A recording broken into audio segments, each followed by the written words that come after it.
Hello, leaders of the world. Welcome to Spread Love and Organizations, a podcast for purpose-driven healthcare leaders striving to make life better around the world by leading their teams with genuine care, servant leadership, and love. I am Naji, your host for this podcast, joined by Karla Alcazar, an international leader passionate about making life better for people around the world through driving innovation in her organizations and leading with genuine care. Karla is a native of Mexico, general manager of the Brazilian affiliate for Eli Lilly. She has an extensive experience in the pharmaceutical industry. Karla started in market research in Mexico and had several increasing leadership roles, both in marketing and sales, locally and in global brand teams, before assuming the role of Chief Marketing Officer for Latin America, Caribbean, and Mexico. She is now leading the Brazilian affiliate, member of the CEO's committee at INTERFARMA, and board member of United Way Brazil. An impressive career driven by passion, transformation, and genuine care for people. Welcome, Karla. It's a real pleasure having you with me today. Thank you, Naji. It's a pleasure to be here. Karla, I would love to start by learning more about you personally, like your personal story. What's in between the line of this impressive leadership career that you had in the pharma up to now? Thank you for the question, Naji. Well, first of all, as you said, I am from Mexico. I was raised in a family of three very strong women, my mom being the leader of us and my most important role model. I'm part of now a very multicultural family. My sister married a French guy and now has a Mexican, American, French kid.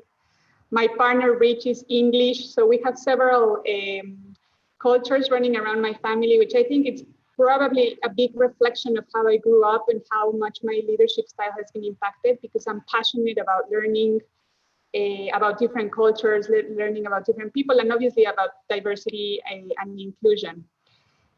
So far, I lived in three countries, lived and worked in three countries, which obviously have been very challenging, because when I was young, I never thought I was going to live and work in different languages and in different countries. Now I learned Portuguese on the roll, on the work. I came to with no Portuguese whatsoever, and now apparently I'm speaking Portuguese. So that's been exciting as well. And you know how languages open you doors that you never thought that you would have open. What else? I love obviously doing my work, being with my family, and I also believe a lot in investing in yourself. So one of my passions is doing yoga. So I love doing yoga, I love meditating, love understanding, what I'm going through, accepting it, being grateful, and all of those principles. So that's a little bit about me. That's great. And Karla, so, with this multicultural background, as you said, and the impact of women in your life, you shared three powerful women in your life, and you being an amazing woman in leadership. Before going there, and I'd love you to talk a little bit more about your beliefs on diversity and inclusion and what we can do across the different geographies that you had.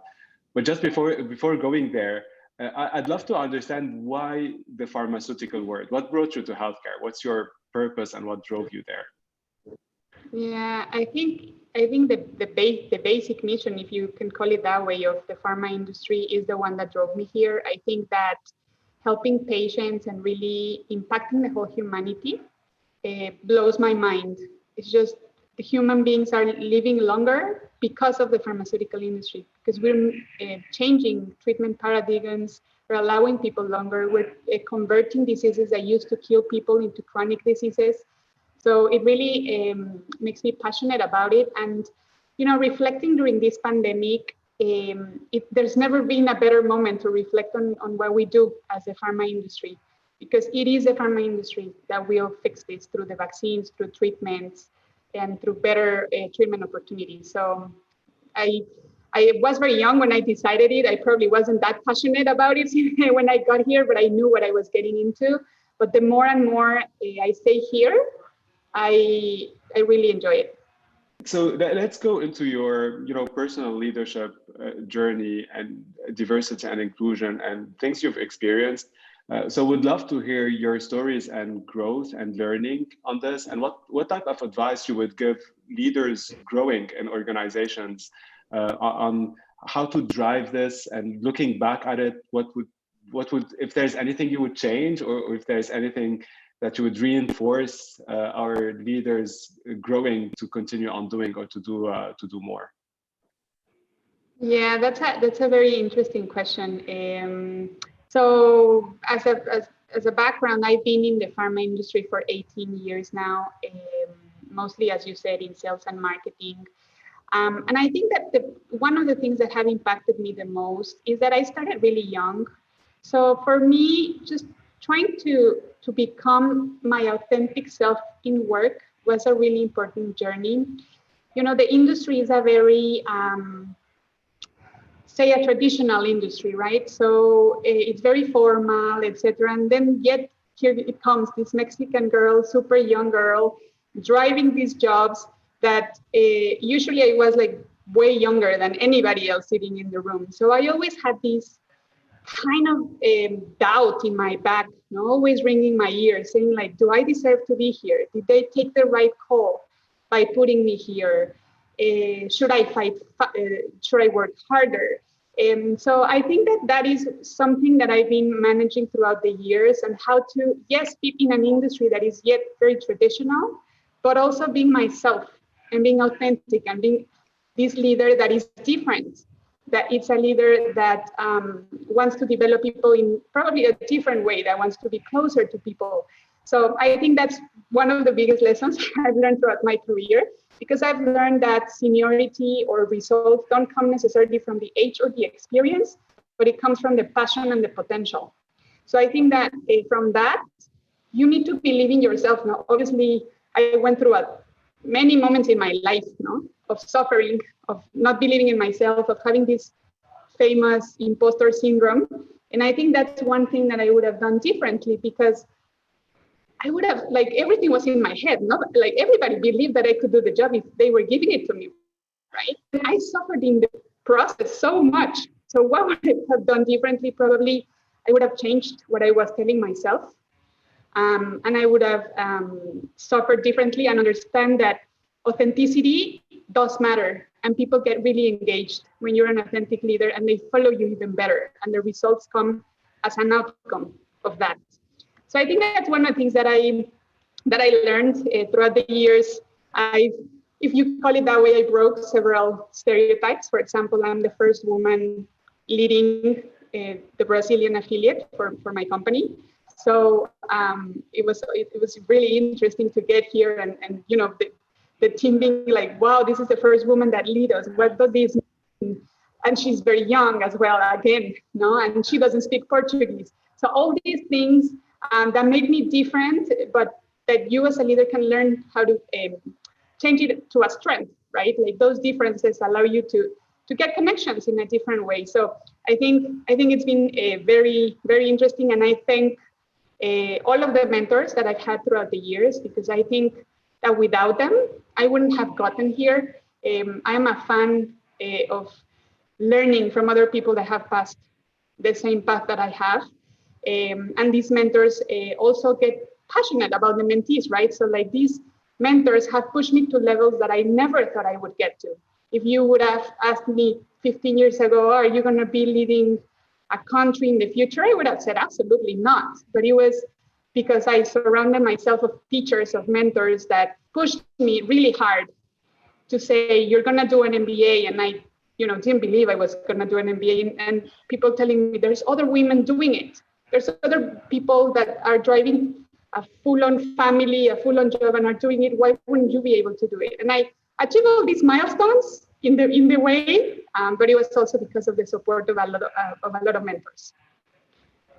Thank you so much, Karla, for sharing, powerful stories. And some of the words you said, bringing your authentic self at work, which is by itself a journey, right? Like many times we say be yourself.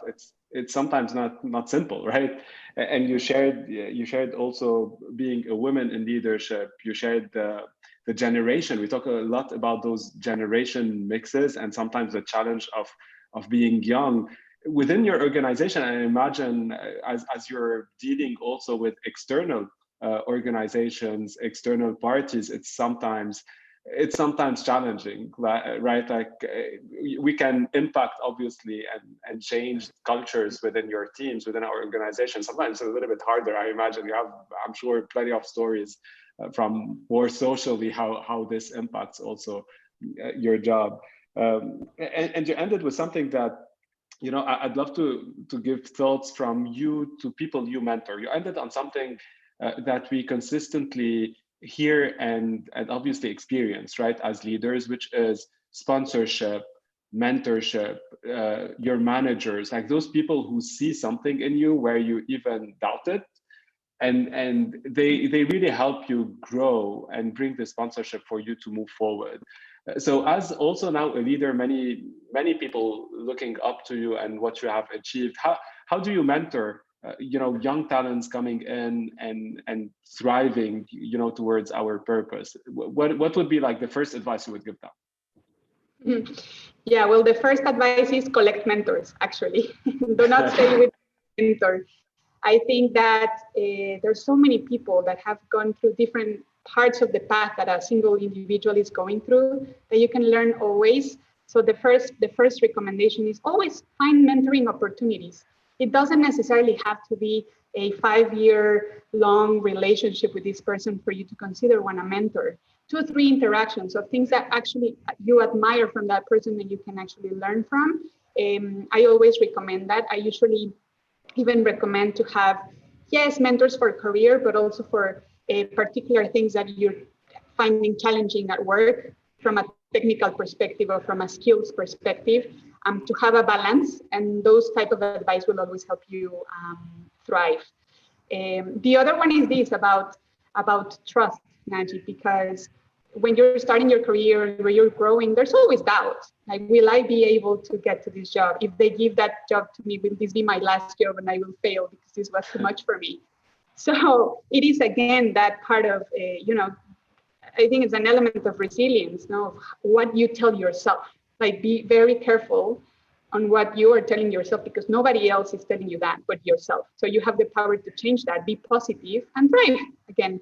So I'm really passionate about mentoring people as well. I dedicate a lot of my time, and actually these days I'm even expanding my impact beyond the company. So as you mentioned, I am part of the board of United Way in Brazil, which is a big organization to support different areas of the society. But here in Brazil, we decided to impact youth and early childhood, so that we can help young people in Brazil achieve higher goals. So I'm spending time as well mentoring poor young kids in the favelas to dream big, because it all starts with a dream, to be honest. And that's how my mentors taught me.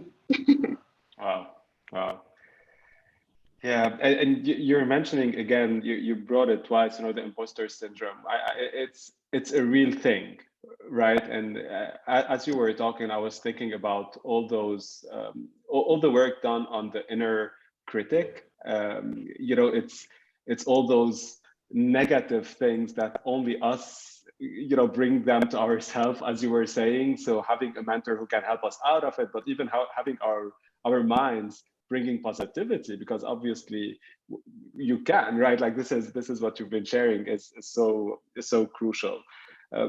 We discussed also a little bit, there are 2 things. You've been driving a lot innovation, transformation in your different jobs, from chief marketing officer to now GM, and even before that with global brands. How did your experience in driving innovation, driving the digital transformation, how did this help you through the last year, I would say, with the pandemic that we've been going through? And obviously we were discussing a little bit the situation currently in Brazil.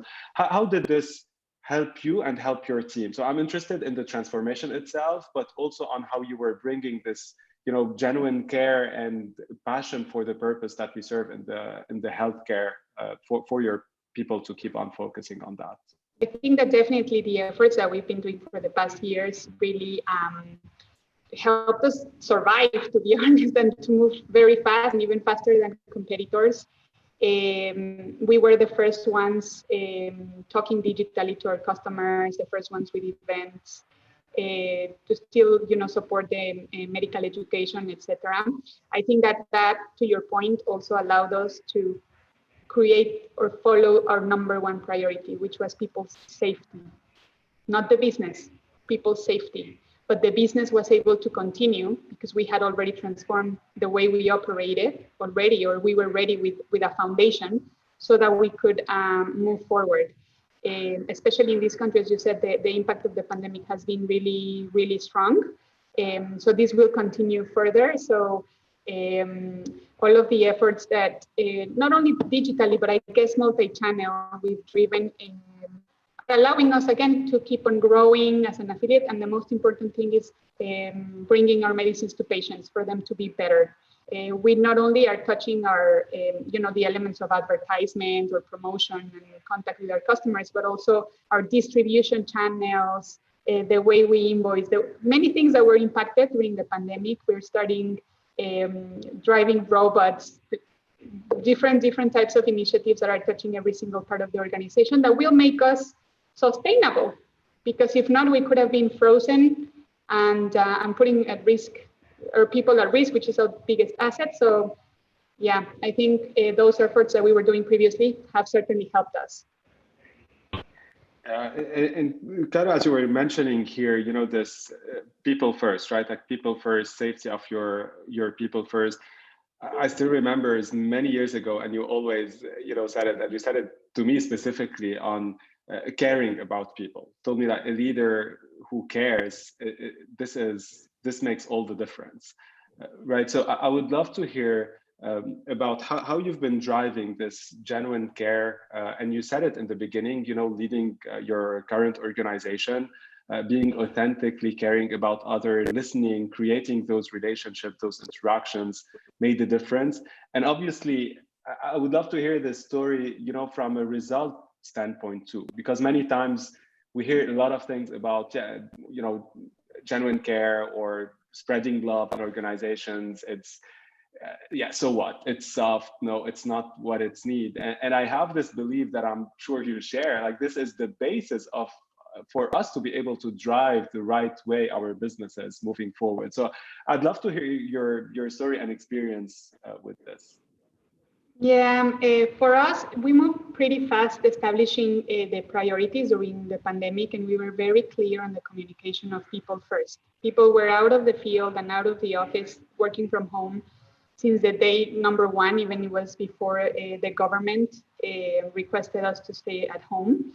So I think that was a very clear signal that we were telling the truth, that people were first. It's not been easy because it hasn't been the same decision for other companies that compete with us. So the question was always like, how do we balance the business and the people? We never changed our priority. There were times where the competitor was out in the street selling our products, and we weren't. But in exchange, we were talking a lot to people on why we weren't be able to be outside, but why we needed their support through other channels. If we were in the streets, it didn't mean that we were not going to work or that we were not going to put a little bit of extra effort trying to find our customers with different channels, etc. And I can tell you that the people were so grateful, Naji. People were so engaged, and they saw that the genuine caring from their leadership. And we didn't see the business suffer that much.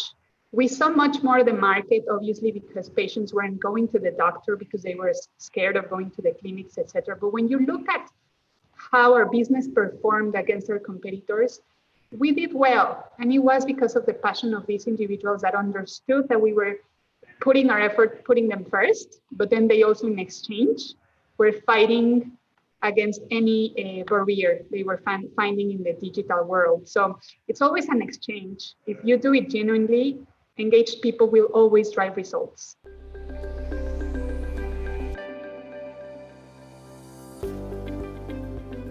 I'd love now to play a little game with you. Okay. Yeah, let's try this. Great. So I'm going to be saying one word, and I'd love to hear something top of mind that comes to you top of mind.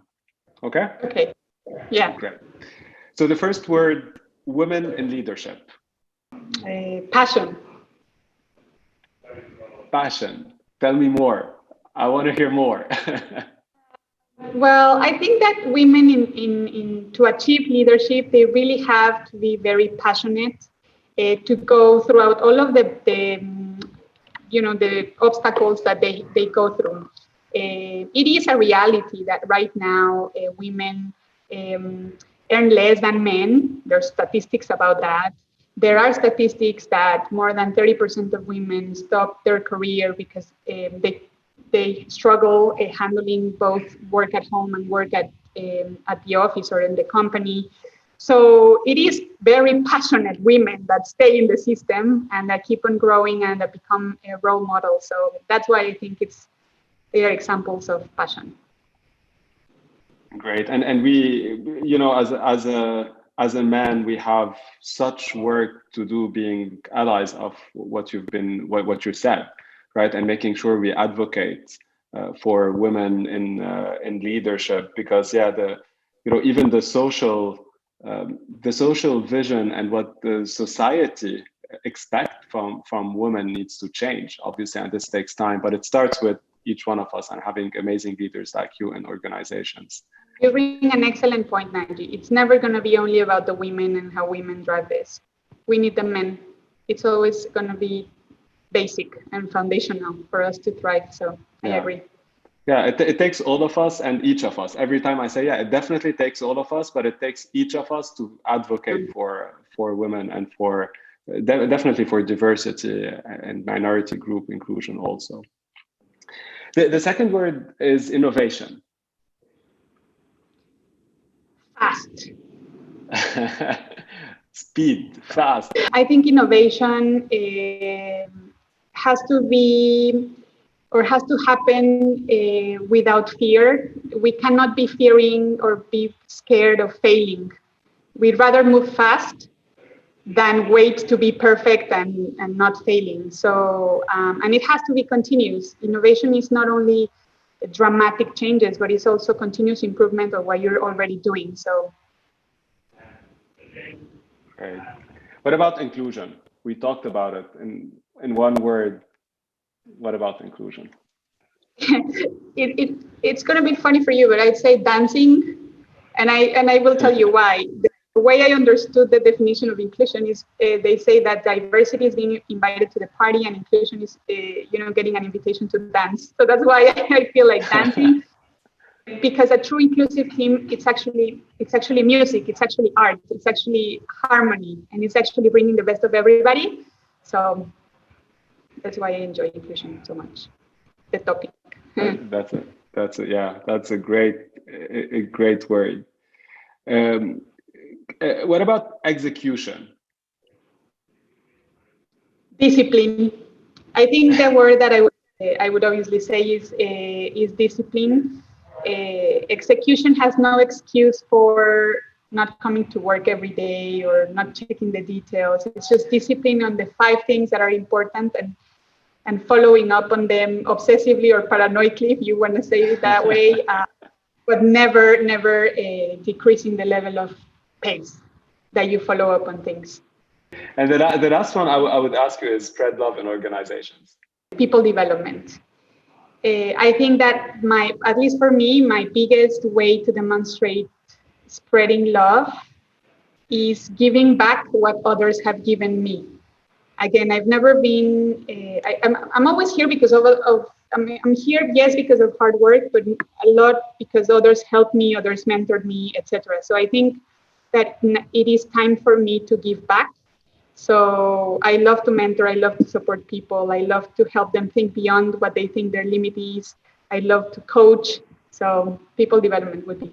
So moving forward, Karla, as we're finishing with this word about spreading love, how would you see yourself continue spreading love in your organization as you lead them through the crazy year that we lived, and even the future that is definitely the present that taught us a lot, and the future that will keep on teaching us a lot on how we're going to lead.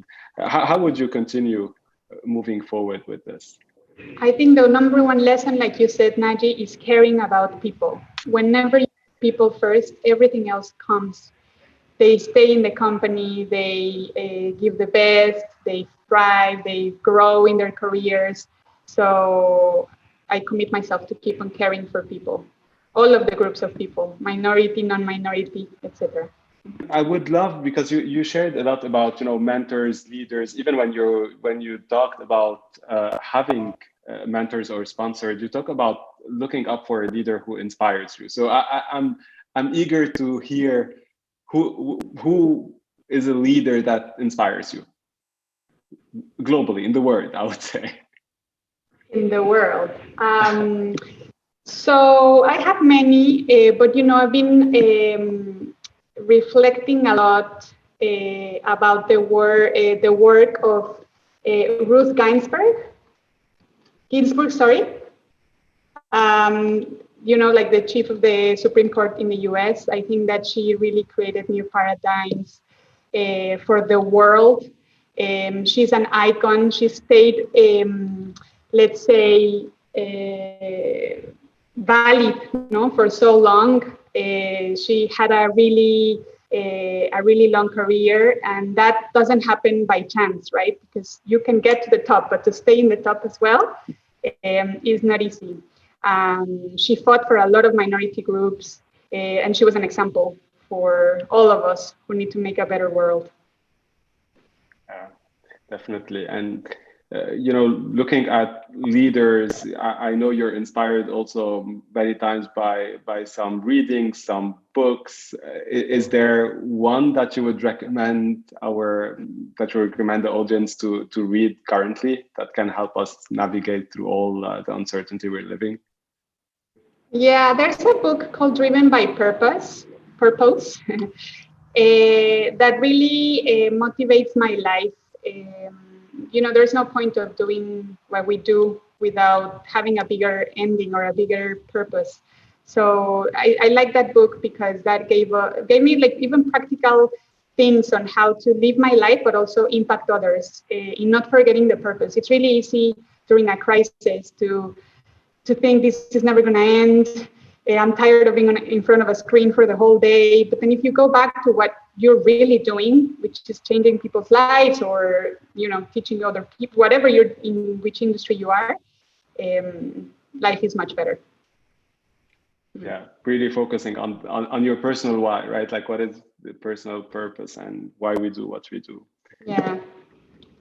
Any final word of wisdom, I'd say, for the people listening to us? I'd say always be humble, because if you stay humble, you can keep on learning, you can keep on growing, and you can stay a better leader.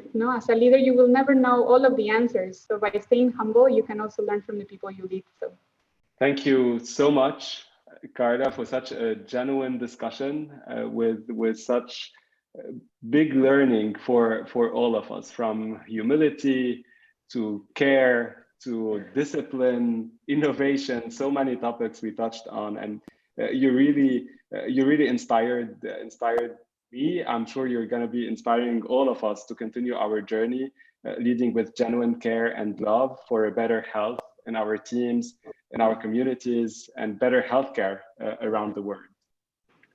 Thank you all for tuning in today.